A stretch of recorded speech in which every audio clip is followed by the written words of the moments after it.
BRS నేత మాజీ మంత్రి కేటీఆర్ సిబిఐ కస్టడీలో ఉన్న సోదరి కవితను కలిసేందుకు రేపు ఢిల్లీకి బయలుదేరి వెళ్లనున్నారు.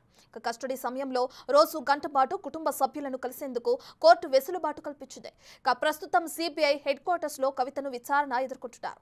సాయంత్రం 6 గంటల నుంచి 7 గంటల మధ్య న్యాయవాది కుటుంబ సభ్యులను కలిసేందుకు కవితను కోర్టు అనుమతించింది. కేటీఆర్ రేపు సాయంత్రం సమయంలో కవితను కలవనున్నారు.